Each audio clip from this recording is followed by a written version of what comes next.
Everybody, I'm Vicki Voelker. I'm the Public Relations Director at Four Seasons Hotel in New Orleans. A little about myself, I've been in the PR field for 15 or so years now, aging.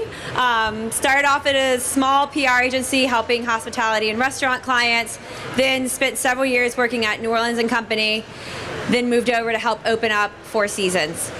And I'm joined today by my colleague, Julia Watson. I am the communications coordinator, and I actually started right before I graduated from LSU. They roped me in before I graduated, and I've been there ever since, and it has been a treat. Yes.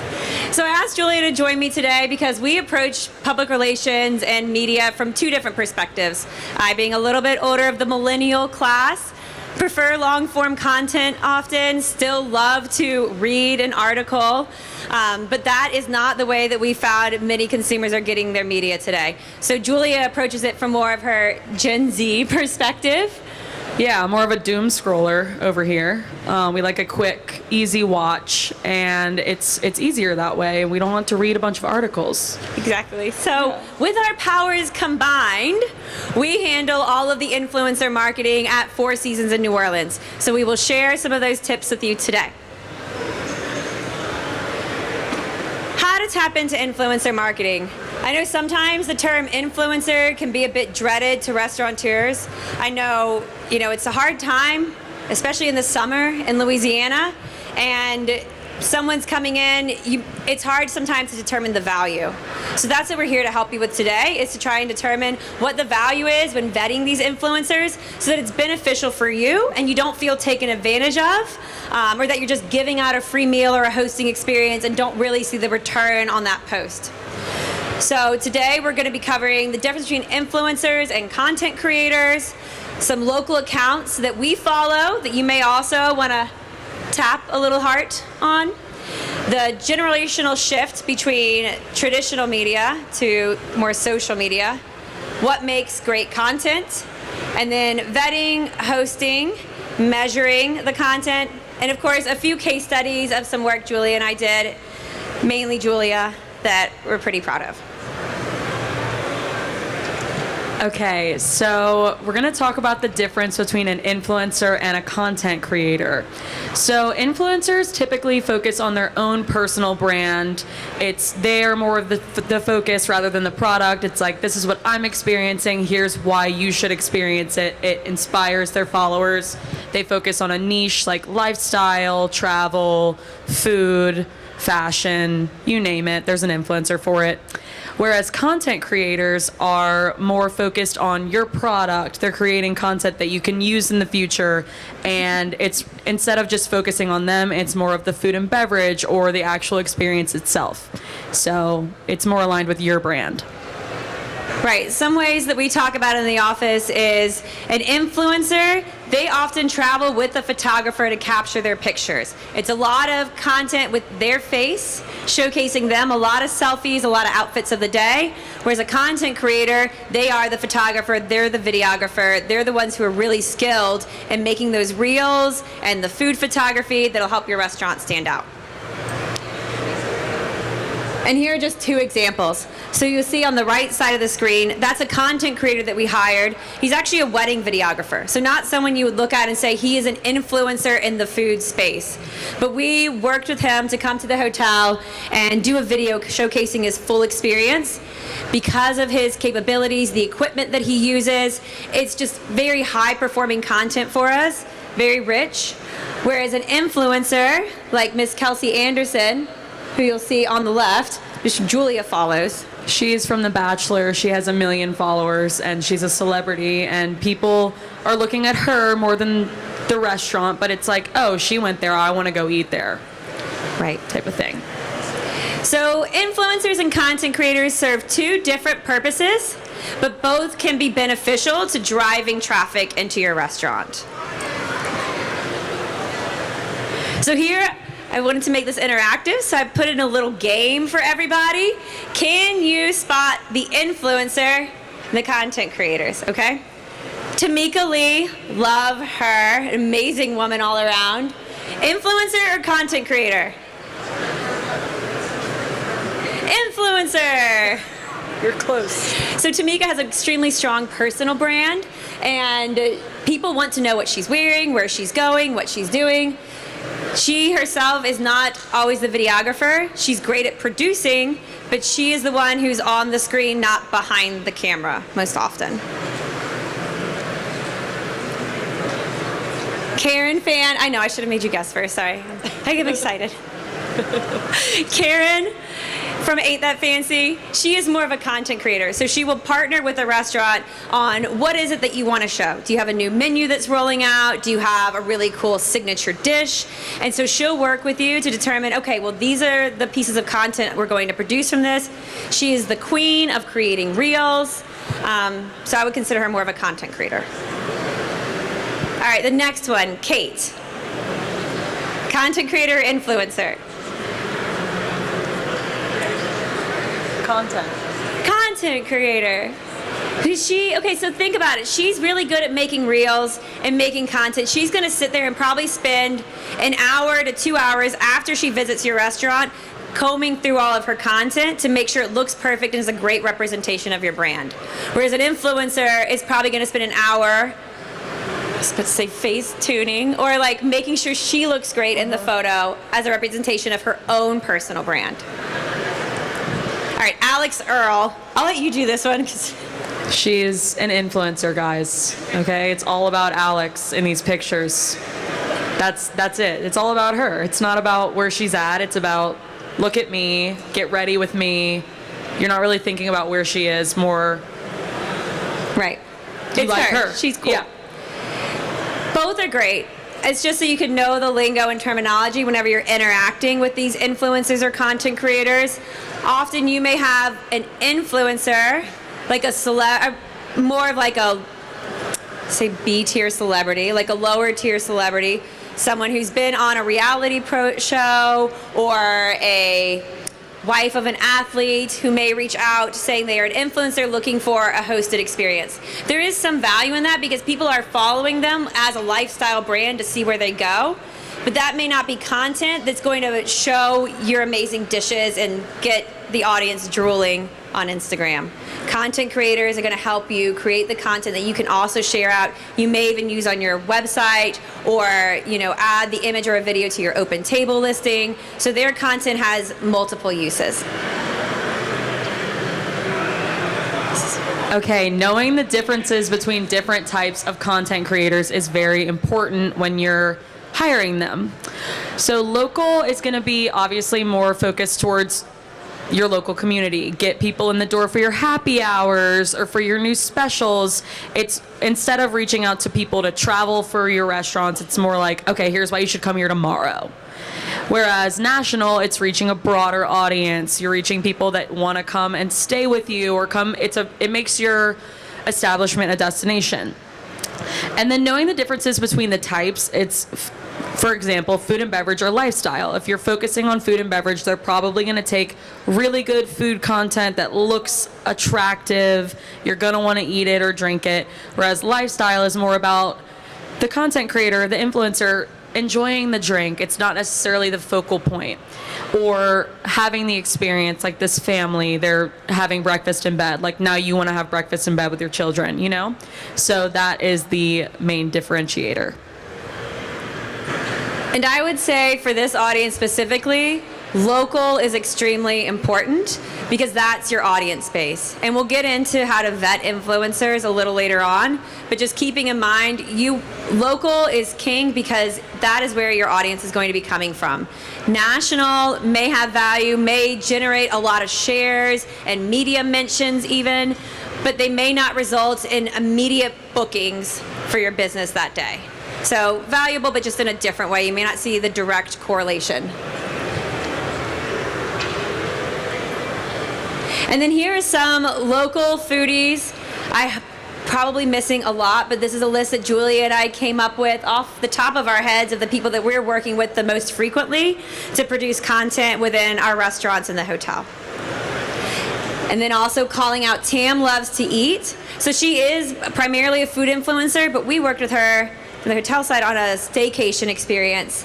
And this reel that Julia actually collaborated with her on got 43,000 views and 777 shares.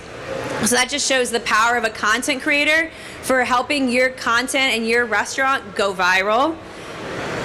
That's probably it's our second highest performing post. Mm-hmm. Yeah.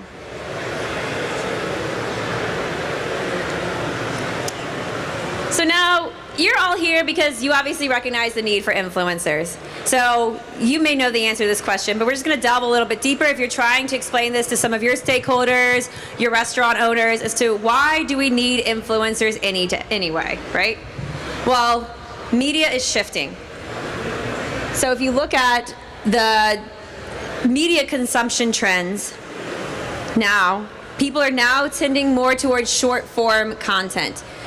Even Gen Xers, that is older than me, that's like my parents, we're not my parents, but probably more of like my fiance's parents' generation of like the Gen Xers. So born before 1980, like 1960 to 1980.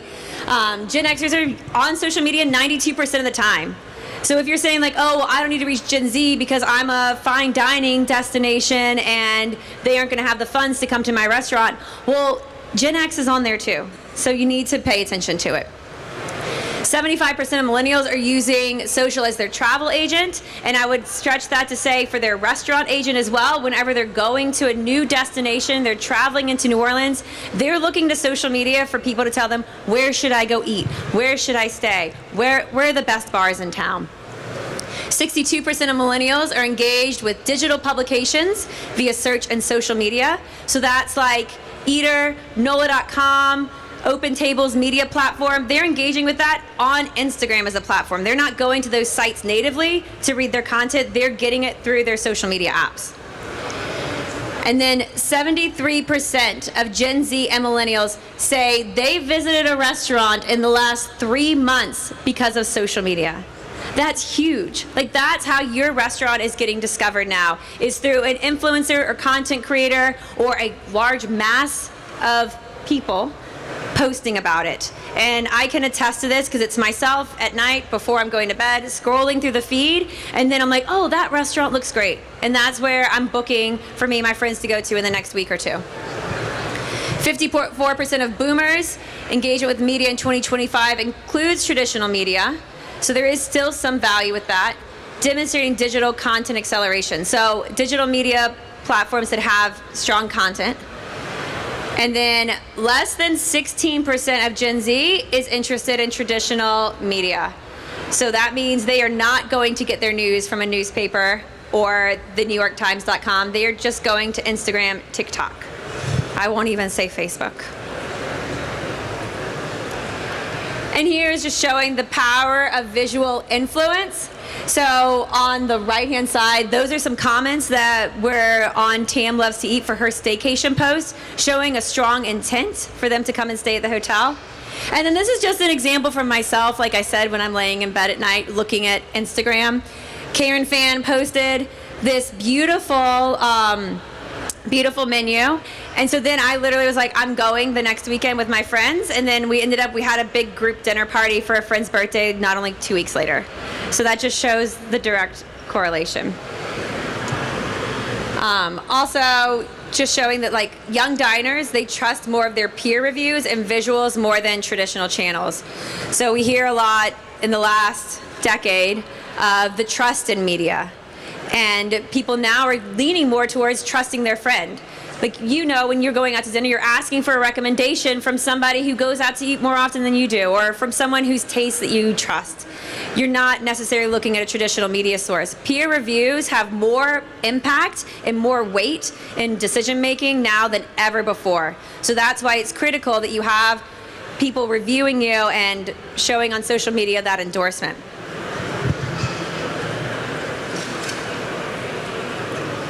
Legacy voices are even switching to modern platforms. So I like to use the example of our friend, Mr. Ian McNulty, who I saw is here, so I hope he's not listening, but nothing to say, but he is one of our last surviving restaurant reviewers in town and does an incredible job of it. And even he has become a bit of a food influencer on Instagram. I mean, how many of you are reading Ian's articles or finding out about them from Instagram as a platform instead of going to NOLA.com? Right. I would say the majority.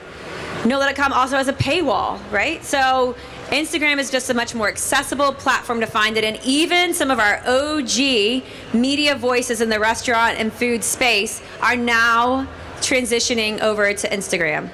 And I've even seen him, he knows content is king, and he's in there and he's taking his iPhone pictures and taking his videos too, because that's what he needs for his content to be amplified.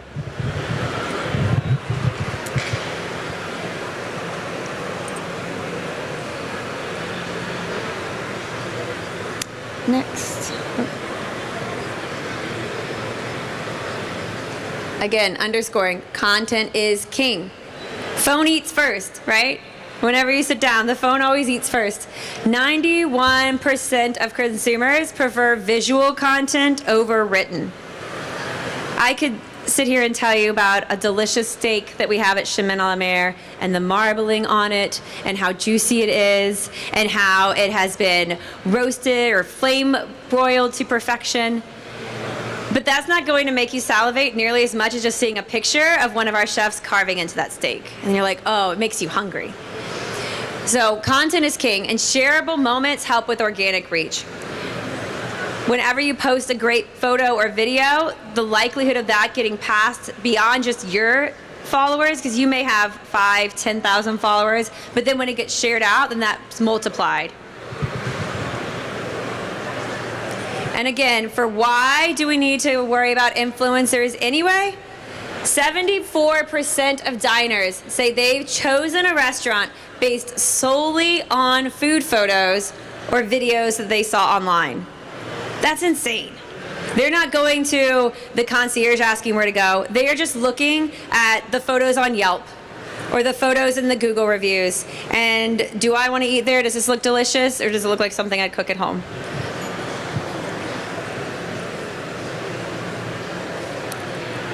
Again, we're going to play a little game. Does this make you drool? And I took pictures from our restaurants. We have the beautiful crab au gratin from Miss River, a decadent baked Alaska made by Chef Emily Rosenberg right here in the audience at Miss River. And then a crab and tomato salad in Chemin à la Mer, which we'll get into food trends later, but I am a nut for tomatoes. I'm a huge tomato lover. This is one of my favorite salads. And then we have a picture of some tacos. So I'll let y'all guess which is the photo that doesn't make you drool. The taco one.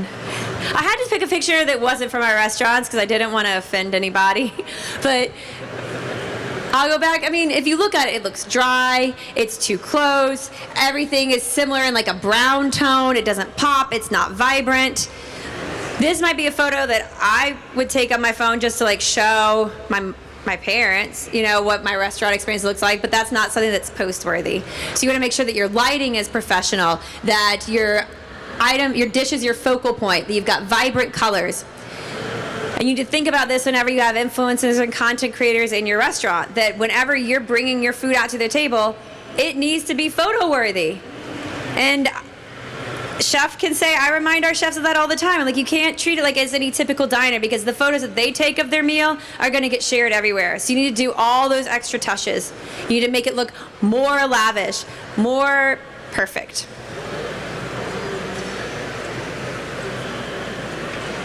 All right, now Julie's going to go into some food trends that might help you with some of your content to make your stuff go viral. Okay, so obviously there's many food trends that I'm not mentioning here, but these are some top ones as of the last 6 months to a year. So a lot of cocktail bars are doing mini drinks. It's photo worthy, it's cute, it's who doesn't want a mini drink, you know? It tastes better if it's in a little small glass. Another thing is the high-low concept. Pizza Hut did a pizza caviar campaign. Okay, you're not really going to eat pizza with caviar, especially not from Pizza Hut. But it's approachable, it's fun, people like it, it's trendy. Same thing with tomatoes. Everyone is doing a tomato dish, as Vicki mentioned. We love tomatoes right now. It is a thing. They'll put it with anything. And it's cute and photo worthy, you know. And then something that's very important, I think, all the time, but especially right now, is printed collateral for your restaurants or bars or hotel, because you take it away with you. And if it's in the picture, say I take a picture of a cocktail and the coaster's cute, it's brand recognition. It all comes back to that. So it's really good for brand awareness. And then my favorite trend is the craftspeople, putting a personality behind the brand, a personality behind the product. It makes it more approachable. It's like, oh, look how fun that chef is. That chef's having so much fun. The bartender has added his personality and his signature touches. I'm going to go in there and see what this is all about. So I think adding a personality to the brand is key. I'll also chime in there too, that whenever you feature your craftspeople, there's a much higher likelihood of that content getting shared. Their mom's going to see it, their mom's going to want to show everybody, right? So if you think about your favorite restaurants you go to, you probably get to know the servers pretty well. The favorite bars you go to, you've got your local bartender. So whenever you see them featured, you're like, oh, I know that guy. And then you're much more likely to share the content. So that's one of the impacts of showcasing your craftspeople. And then I also wanted to piggyback on Julia with the collateral piece. I think, you know, this is a session about influencer marketing and everything digital. And in this digital age, we're printing less and less, a lot for environmental reasons and cost reasons. But then when you do print something, make it beautiful, make it have purpose, because that stands out. And I myself am craving more of that printed piece and the tactile nature of it, because everything is digital. So if you're going to print a menu, instead of having a QR code to scan a menu, make it a beautiful menu. Don't make it a menu that's just on white copy paper. Make it like a nice weighted paper with a beautiful design on it. And then also, too, your influencers may take a photo of that to include in the content. So going into some decision making, here we've got several photos from within the hotel of different influencers and content creators that we've hosted. We get asked on a daily basis for complimentary dinners in Miss River and Chemin, and offers, you know, exchanges for hosting. We turn the majority of those down. So don't ever feel that you need to say yes. What you really need to do is vet it appropriately to make sure it's beneficial to you. And yeah, so I'm going to go on to the next one. Sorry, I lost my thought on that one. Going into the vetting checklist. So this is what we typically look for. Number one, is the audience a fit, right? So we are a higher end luxury hotel, and our restaurants are higher end, higher price point. So when I'm looking at them, I'm like, well, does their audience, can they afford to come into my restaurant? Is this the audience that I'm going after? If not, then I may not choose to work with them, right?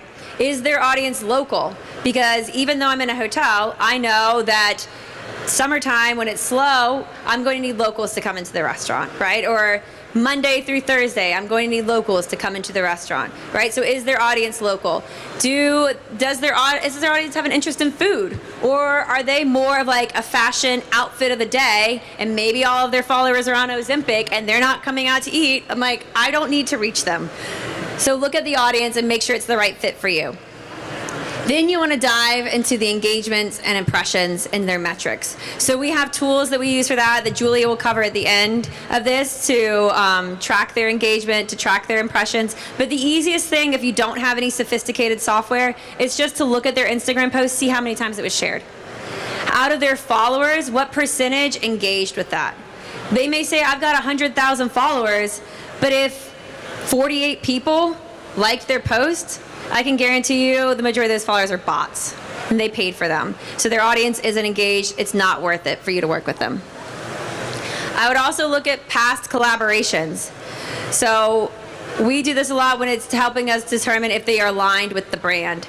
So maybe it's someone who solely covers barbecue, and he goes to all the barbecue joints around Texas and Louisiana, and he has partnerships with all of these meat companies, and like Best Stop is sponsoring him.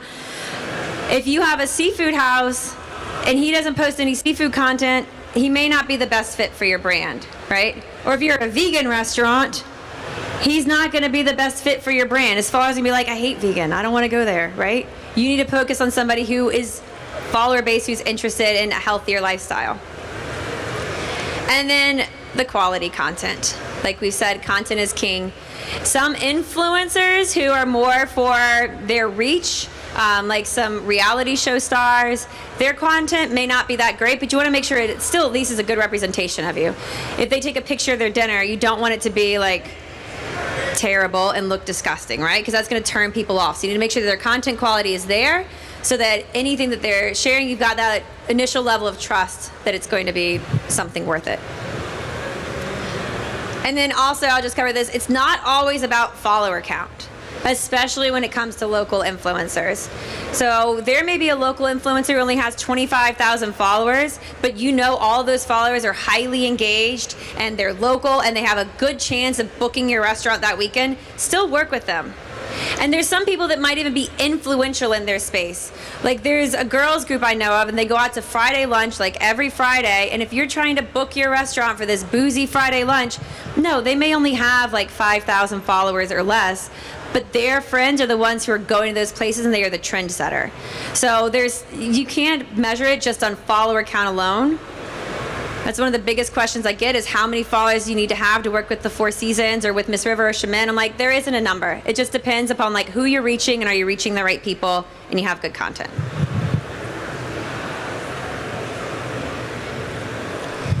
Then whenever you do vet an influencer, you find they are the right person to work with and you decide to host them in your restaurant, do it with purpose. I hate when it's like someone walks in the door, they've made a reservation on their own, and then they ask the host, oh, I'm an influencer, can I get something special? You don't need to do anything on the fly. This all needs to be well thought out in advance, have it be purposeful. Host with purpose. So 1, designing for the feed. So make sure your chef knows that this is an influencer table. Put the notes all in Resi and Open Table, so whenever they're going through their pre-shift, they know this is an influencer, they're going to be taking food pictures. So whenever the chef brings it out, you might want an extra drizzle on the plate.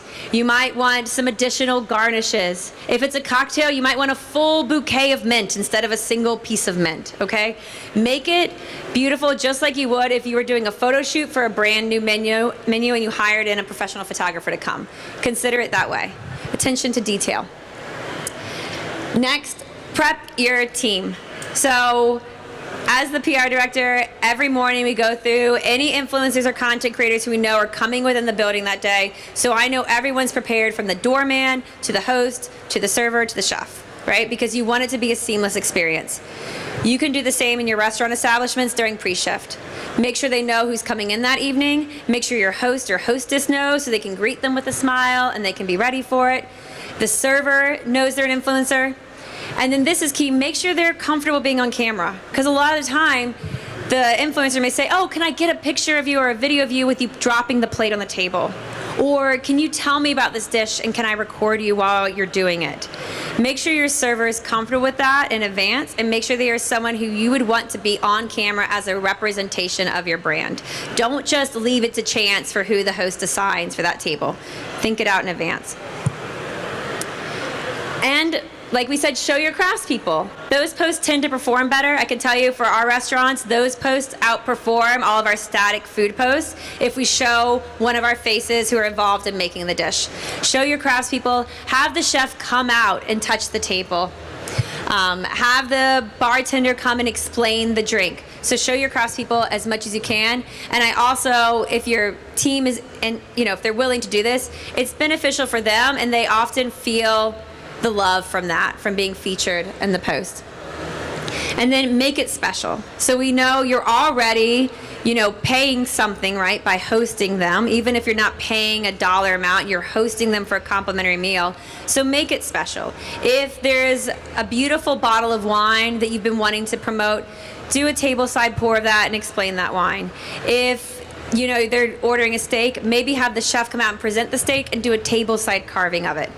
Make it more than the typical diner would experience, so that it's photo worthy and it's that shareable content of all those touches. So next, I'll pass it off to Julia on how we structure some of these strategic partnerships. So it's important that you define expectations. You have to really dive into what the deliverables are going to be before they arrive on property or to your restaurant or bar. So you want to talk about what you can offer. So we always offer a hosted experience, a behind the scenes, a preview, make them feel special, like no one else has been able to do this yet. Cross promotion also is important to highlight. Like, this is benefiting both of us. It's not just us, it's not just you. And I think that it's important to talk about the power of partnership because it builds brand credibility. If the same influencers that people follow, for example, locally we have Eating with Kate. She has a lot of followers. I know I personally look to her for the local recommendations. If she posts that she came to Chemin a la Mer 5 times, people are like, I need to go see what that's about. Brand credibility. And then defining the deliverables. However many reels and in-feed posts, you need to be aligned on that before they arrive. Like, we're giving you XYZ thing, you have to give us this in return. And also a timeline, because if we launch a menu and then a month later they post about it, it's like, okay, it's not necessarily relevant anymore.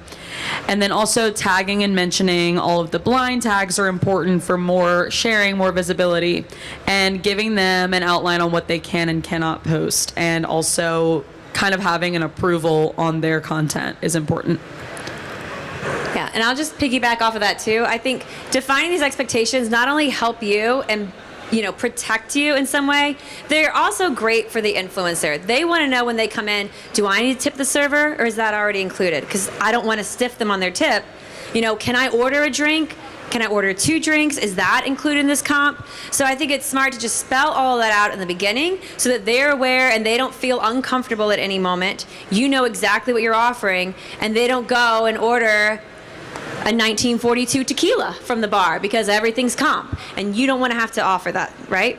So I would definitely spell it all out in advance. And then talking about this too, I mentioned a little bit earlier, you may just be hosting the meal. I personally do not recommend paying influencers for restaurants. And that may be an unpopular belief among some influencers. However, we all know restaurant margins are much smaller than fashion brands or hotels, and I don't think it necessarily makes sense to pay an influencer an exorbitant fee because you're not going to see the return on that. Even if you were to book 100 covers in the next month, you may not see the return on like a $4,000 influencer fee. I will add the caveat though that if it is more of a content creator and you would like the rights to use that image in perpetuity, then there should be some sort of trade or exchange there, right? Like if you want to take that photo and use it on your website or use it on an ad or in a billboard, then that might be more appropriate for payment. But if it's just a social media post, I would not. So now we'll talk about a few case studies. Okay, our first case study will be Tales of the Cocktail, my favorite week of the year. So we collaborated across the whole brand because we hosted many of our best bars. I mean, there's 140 properties. We hosted the best ones among all of them. So we did a collaboration with the corporate account, with all of the accounts of those bars, which had a reach of 61.3 thousand. And on the collaborative reel, organically, we got 64,000 views. So that is great engagement. It's one of our top performing posts of all times, actually. And during Tales, we hosted 5 content creators, and it was a mix of national and international content creators with a potential reach of over 700,000. So they captured the whole experience, which was great for us. It wasn't just the bartenders or just the drinks, it was everything, and it really showed how important our hotel and bars were during the whole experience. It was a citywide, so we got a lot of exposure. And I think it's important to highlight that we tagged so many of the top bartenders and bars and hotels that were with us that were all media worthy, and it gave us even more exposure. And I think that people often forget to do that, because those bartenders wouldn't just share the post if they didn't see it or weren't tagged in it, and that gives us exposure to all of their followers, which was international in this case.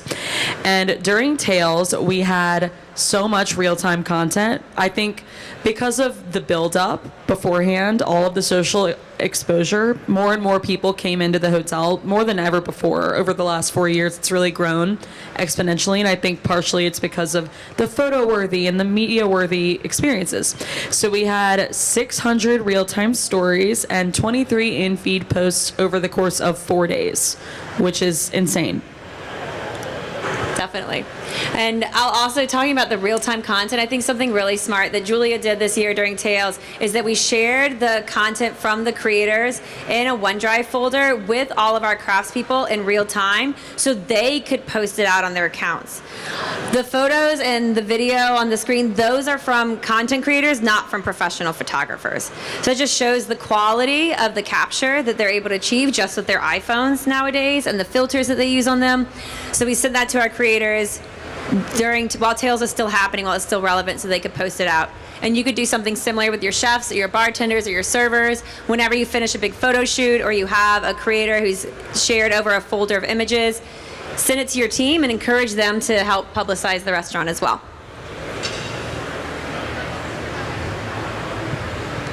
The next case study will be Chemin à la Mer's Oyster Hour, which Chef Daria is going to look at me because we don't do it anymore. We do no longer offer it because the chefs thought it was too successful, brought in too many people. But the idea was to help drive covers between the lunch and dinner periods. And so right after we launched it, we hosted 12 influencers to come in for a complimentary dozen oysters and a glass of wine so they could post about it. And then the result of that is that it blanketed social media. By hosting all 12 of them within 1 month, it started to create a trend where people are like, oh, I'm seeing Chemin's Oyster Hour everywhere. And the results, we ended up with 17 Instagram posts, and we got 3 traditional news articles out of it, which to me, the OG publicist was very happy about. The collective reach of those posts was 42,000. And then month over month, we had an average increase of 30 covers just at the Oyster Bar itself, which is only 10 seats, or 12, whatever it is. Okay, 14, okay. And the next for Miss Rivers' Réveillon dinner. Whenever we launched Réveillon last year, we decided we'd do a media preview because this would be not only a night for our servers and our chefs to test out the new menu and to learn the new menu before launching it with the public. It was a time to get a lot of content because we didn't have time in advance to do a professional photo shoot of the Réveillon menu because it was one of those, we got the menu, we got it ready, and then we're launching in a week, right? So we did a media night where we also brought in some influential, so not necessarily Instagram influencers, but influential like members of New Orleans and Company or French Quarter Festivals who's putting it on, who we know word of mouth from them will help share. And we hosted 11 influencers to capture content that evening. And again, had a blanket effect on social media.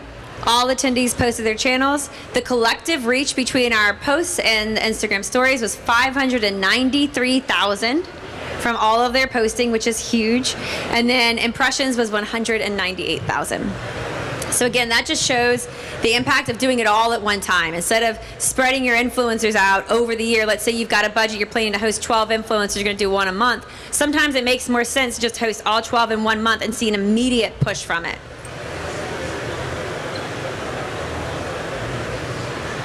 Okay, so these are some tools that we use to track our influencer marketing that I think are crucial if you really want to have accurate metrics. So first we use Sprout Social, which is all of your data. It's your follower growth month over month. It's your impressions, your engagement, your reach, all of the things, and you can track your post by post as well and your overall accounts, which is super helpful for us because we have so many. So I think that that's really important. And we also schedule all of our Instagram posts, and you can see when the best times to post are and the times to avoid posting and when things are performing the best, really. And then Tracker is also really important because you can look up your influencers and look at their engagement rate, their follower accuracy, where they hit their markets, if it's regional, if it's international, if they have fake followers, if they are credible, and who else has worked with them. So that is also really helpful. We also look at OpenTable for our reviews, but also cover counts, which we can track. For instance, Oyster Hour. It's like we increased 30 covers during that time period, month over month, which we looked at OpenTable for that. And then Instagram, I always cross-reference the Instagram analytics over Sprout, because I feel like sometimes on Sprout they are skewed a little bit because of the reels. It takes a second to transfer. So I just cross-reference to make sure everything is accurate. And also Instagram offers a couple of other tools that Sprout does not. Like you can look at, for instance, if there were 64,000 views on one of our reels, it shows you how many days worth of time that is. Like it's 7 days worth of time. Like, that's crazy. Not that that number is necessarily relevant, but it's just interesting to know. And then Excel I have up there because we look at our revenue and the numbers, the profits and losses, and the mealtime periods, when it increases, when it decreases, and if the influencer posts affected the weeks following the post.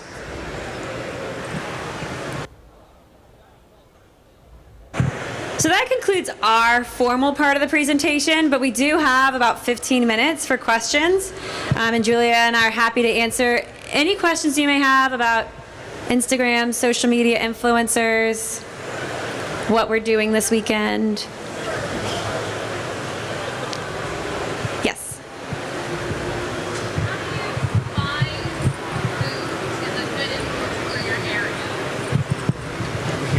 Finding the right influencer for your area. So a lot of this, honestly, is social media, like us being in the platform and being very active ourselves within the platform to identify those people.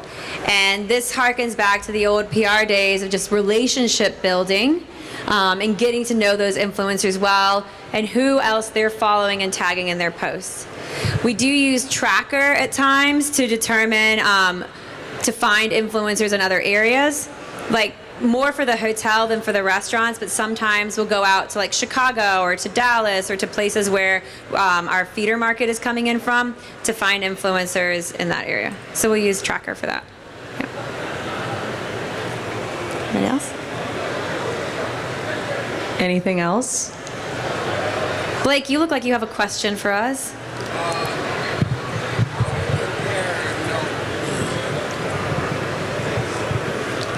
Okay, so it seems like today, nowadays, with a lot of young people and with everybody having a phone and everything, like you said in the presentation, that most of old school media is sort of dwindling away.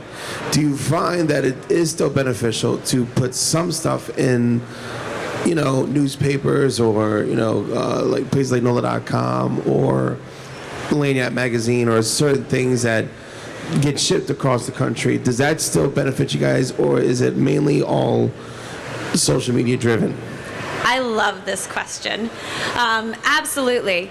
So if you think about marketing as a funnel, right, which most marketers are familiar with, and you've got the very top where you're mass, you're just trying to get people to come in, you're just trying to get their interest. That to me is a lot of Instagram. They're seeing a food picture, they really like it, they might share it with their partner saying, hey, we need to go there, they might heart it, they might save it into like a restaurants list for them to go and look at later. So that's like the very top of your funnel. But then once they've decided, okay, I like this restaurant, but I want to know a little bit more about it, then your longer form content comes in. So once you've hooked their interest with a photo, then they're more likely to read a longer form piece. I'll also say that sometimes these influencers can get picked up in traditional media, which has value as well. So, like for example, those UK guys who came in and they were on a food tour of Louisiana. Well, then NOLA.com picks up, well, where did they go eat at, right? Or whenever Chef Gordon Ramsay was in town, where did Chef Gordon Ramsay go eat? And so you'll see a traditional news article come up out of that too. So I think it's all plays into it. The majority of content in your like broadest reach is going to be on Instagram, but then once you hit them with a traditional media article, the likelihood of converting them into a guest is much higher. Also got a follow-up question for that too. So I noticed that you guys didn't have TikTok or YouTube as a tool that you guys use for marketing. Now, a lot of people, that are in the Gen X generation and boomers, and even in younger generations, tend to get on YouTube a lot.